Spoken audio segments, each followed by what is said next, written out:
On this episode of Why Watch That? Let's worship at the altar of the movie theater? Like, let's just calm it down. It's a Sopranos movie. Like, what is wrong with you? This Okay, Scorsese's last movie, wasn't that on Netflix or wherever? And the next one's going to be Apple TV Plus? Who does John Magaro play? I'm not going to say it. Don't even look it up. You'll know when you see it. It was hilarious. Oh, that's the worst description. I didn't make it.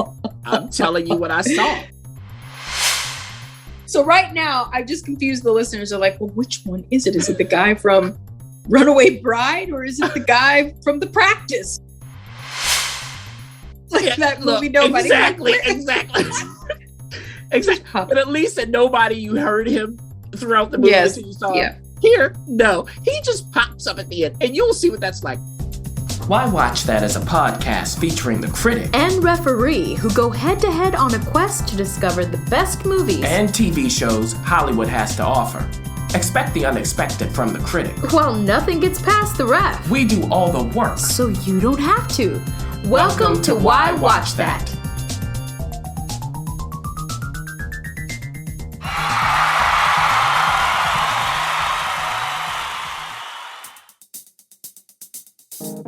Critic? Yes. Critic! What? Have you heard? We just got a Buy Me a Coffee page. Uh-oh. What's that? Boy, come on. It's a place where listeners can support our work for as little as $5. $5. Pretty much the price of a coffee. I don't drink no coffee. What you talking about? Well, you don't drink anything but water and eat raw potatoes. But I guess they can buy you a popcorn. How about that? Yeah, all right. Yeah, right. Well, everyone, look, visit buymeacoffee.com/why watch that to support our work or purchase our valuable resources. Yeah, you know what? We just added the TV trackers to help you curate a collection of shows you'll love to watch. So find this and more ways to support us at buymeacoffee.com/why watch that. So, Critic, are you going to buy me a coffee? Maybe. A Why Watch That first look. We look and we sneak. That's what we do here. We've got 2 movies to talk about. Now, this is probably one of the more highly anticipated, sought after, really, especially after that ending. I didn't watch the series top to bottom. Don't come for me. I will do it. But I do know morning, myself good. I know that theme song.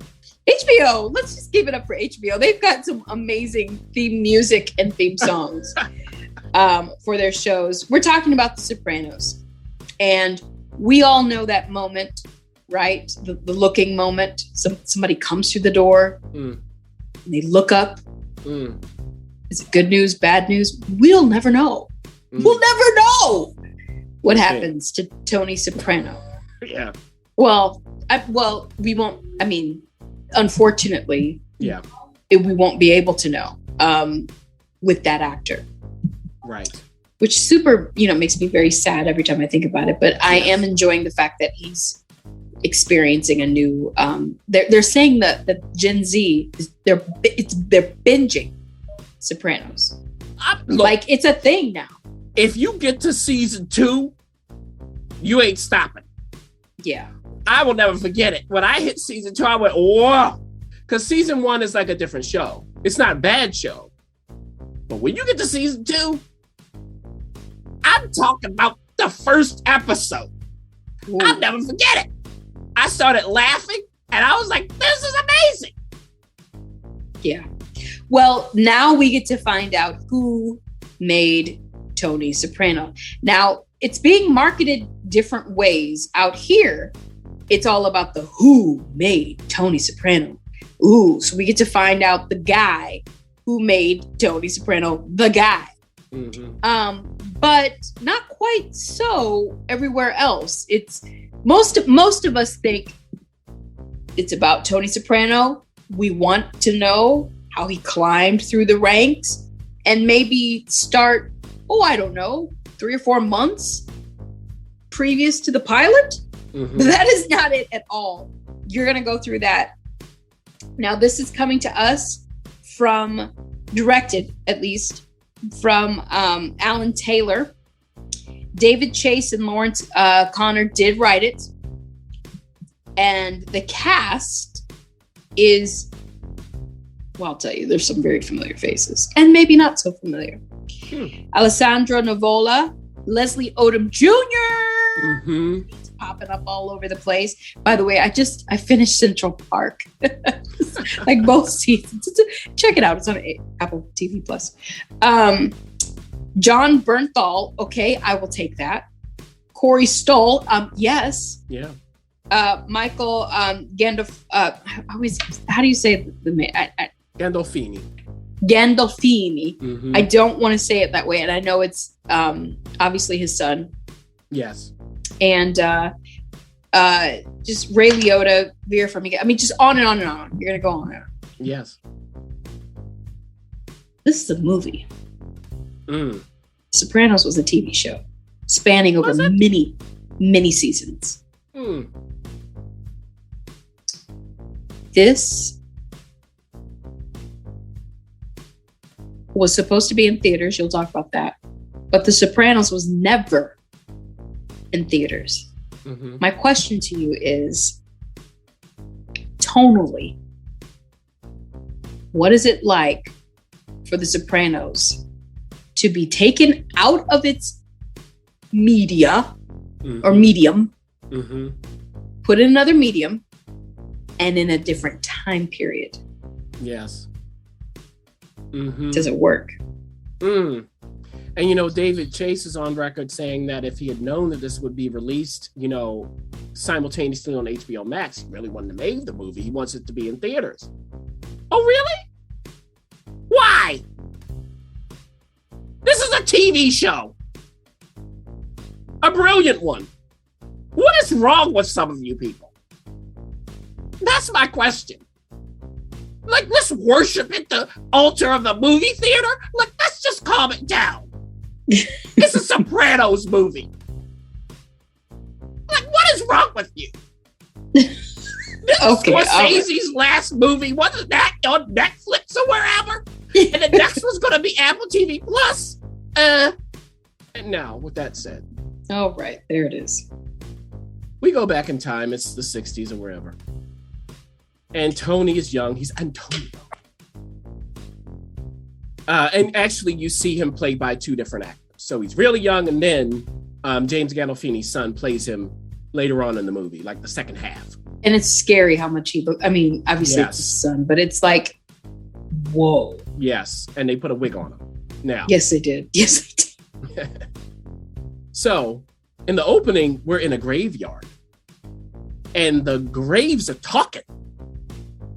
And there's a certain character's voice who comes over. You go, oh, he's doing the voiceover. Not for long. Now, there's a reason why he's doing it, and I won't tell you who.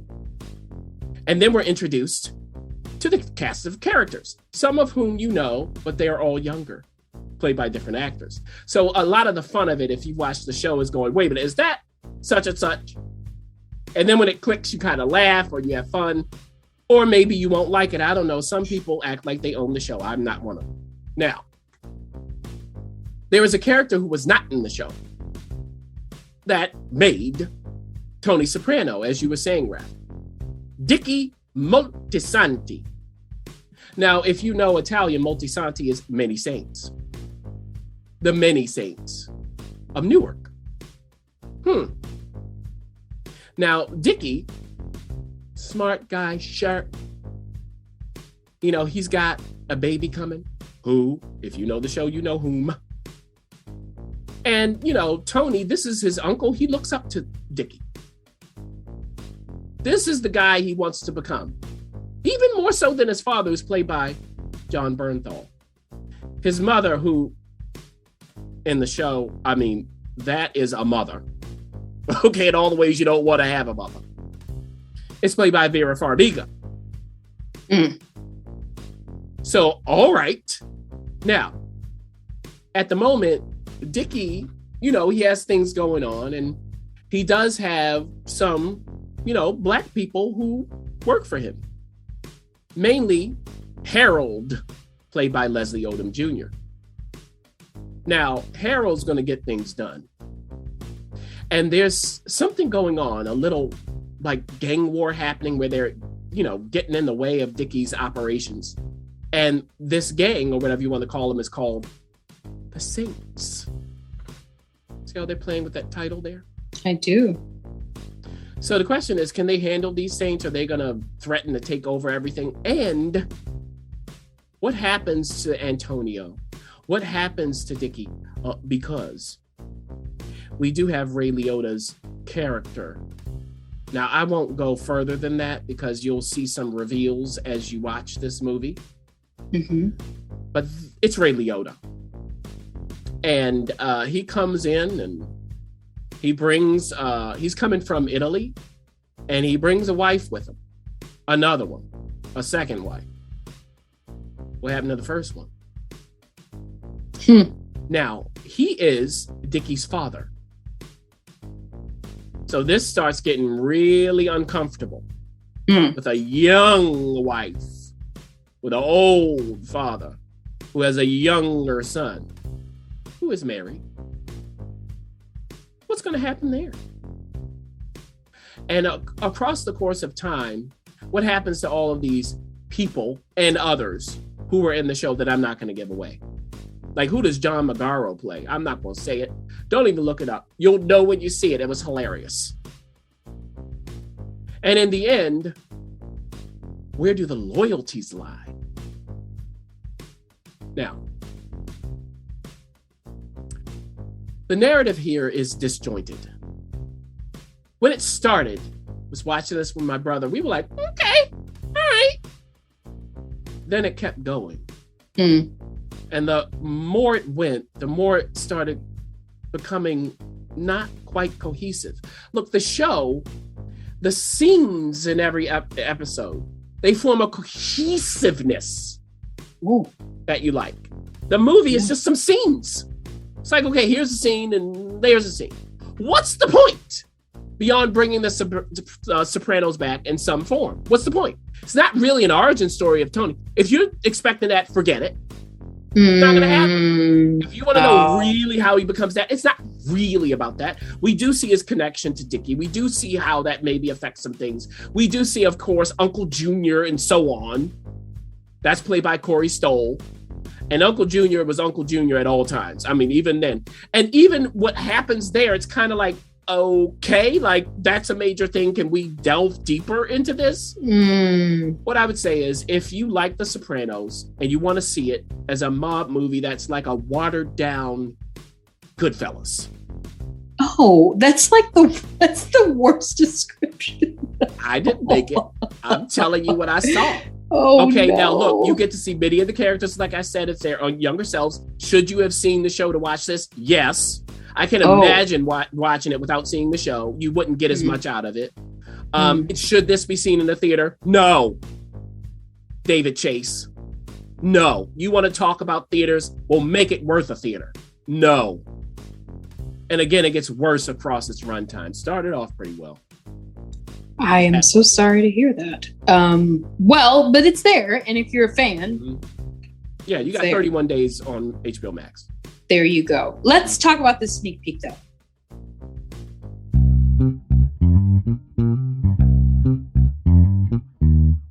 Why watch that sneak peek? Hard Luck Love Song.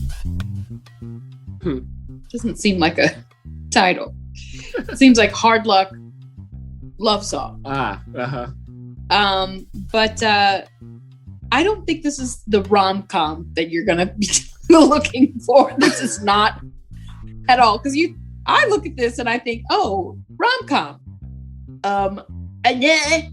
No. This is in theaters on October 15th, so this is a sneak peek.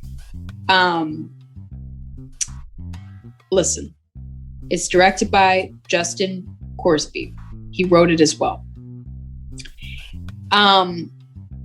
Michael Dorman, who can go in between worlds. You don't know what Michael you're getting. I mean, the Michael that you started talking about isn't the Michael that I eventually saw, because I didn't see what you saw him in. I saw him on other things. Yes. So thoroughly confused.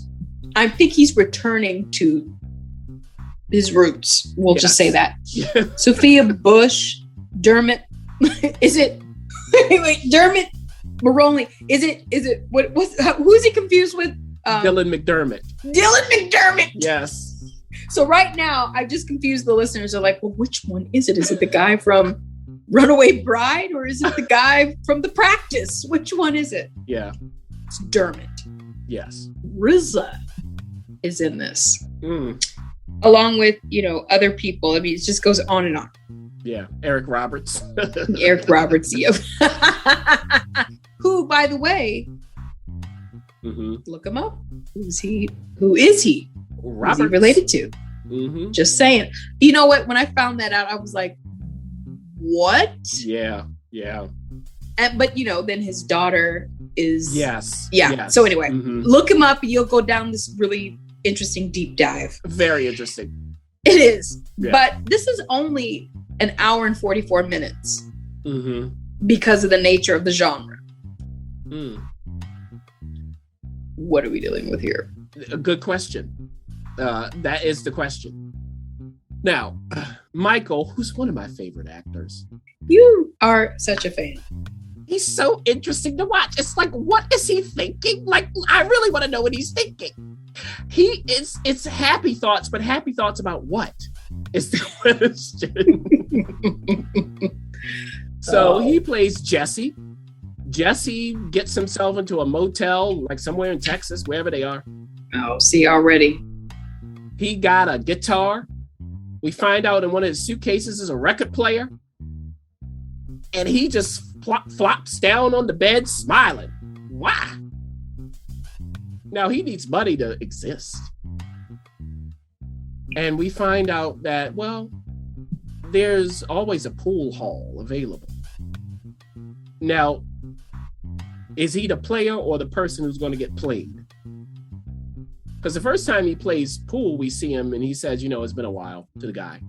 Oh, okay. What does that mean? Now, if you want to hustle, you better be careful. Because the thing is, he wants to be a musician, all of that. He starts looking for jobs. He really can't find one that clicks. It does sound like a rom-com so far. So but not hustling at a pool hall. And he comes across Dermot Mulroney's character, Rollo, at the pool hall at a tournament. How's that go down? And he was told by somebody before this, in this part of town, what you do, you might end up in bits and pieces. So be careful. Boy. So he and Rollo have their thing, and you'll see what comes of it. Now, that happens, and then the movie shifts. He goes back to his motel room, and he's looking through, some sort of like local newspaper, and at the back, there's some classified ads. What kind? I'm not going to say. And he comes across a phone number. He calls someone who we find out is a past acquaintance. Played by Sophia Bush. Her name is Carla. She shows up at the motel, leaning on the car. Uh-oh. What's that about? What they about to get down to? Oh, my goodness. And while she's with him the whole time, she's asking herself, what am I doing? What does she mean? What is it about Jesse? They can't quit each other. Oh, Lordy. So he's back in town. Now, what did he do in the past? Why is she so wary? Now, he likes to enjoy himself. Okay? And he's a giving guy as well. We see how he handles a homeless man. You'll see what that's like. It's a very interesting scene. I'll put it that way. So we learn what their relationship was like, and we learn more about Jesse. This pleasantness on the surface, is that running deep? There's even a cop that's called to their room. Why? And what's this cop up to? You'll find out, and you're not going to predict it. I'm going to tell you that. Nope. And in the end, what about Rollo? Does he come back into the picture? And where in the world is the RZA going to pop up? I'm not going to tell you. It's just like in Nobody. Like that movie Nobody. Exactly. Exactly. But at least in Nobody, you heard him throughout the movie. Yes. You saw Yeah. Here, no. He just pops up at the end. And you'll see what that's like. But when Carla shows up at the motel room, there is a man watching them across the street. What's that about? Who is that? I don't know. Sounds creepy. Now look, Hard Luck Love Song is based on a song by Todd Snider. And I will tell you, at the end of the movie, you hear the song. Okay. In full. Todd performs it live. Recorded live. In full. So the question is, how much of that song is in this movie? Because it's so crazy. You're like, how much of this? A lot of it, it is from the song, not all of it. I was like, my brother and I were like, oh, okay, yeah, that was in the song. So the question when I was watching this is, not just because it's Michael Dorman playing Jesse, but that's a part of it. What's up with this guy? Like, they casted the right person. From the beginning, he looks worse for the wear. By the way, the motel he's staying at is called the Tumble Inn. I mean, this is great stuff. Is that a real place? I think it is. I love it. The Tumble Inn. It can't be better. And from the beginning, I was like, okay, this is my kind of thing. This is my brother's kind of thing. You know, it's kind of like a lone wolf modern Western without the shooting. It's kind of what it's like with some music. Because he is a musician. You do hear the songs and the singing and the playing. It smells like Roadhouse. You and that movie, I tell you this. So if from the beginning I was like, oh, if that's your kind of thing, you'll like it. But then the love story kicked in. It wasn't as clear-eyed. The end came out of nowhere. It felt rushed. It was just all over the place. And you do have Michael Dorman again. The rest of the cast isn't bad. The RZA did not embarrass himself in an embarrassing role. I'll put it that way.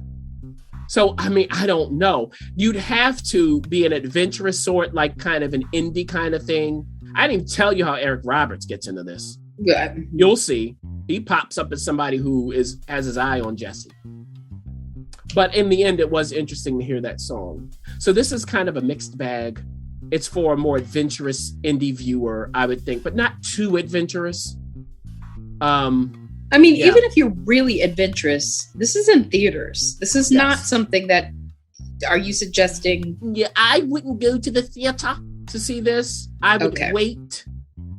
This is the kind of thing that you would hope would pop up on Hulu, you know, and you kind of watch it that way, and you know, you kind of enjoy what it is, and you go, oh, we're going here with this.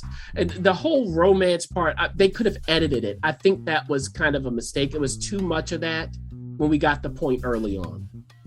Gotcha. Well, that is it for the movies. We've got two very different movies that you can check out. One, obviously, you're going to have to kick in that lovely HBO Max subscription. It's there at least as of taping, you know, for a couple more weeks.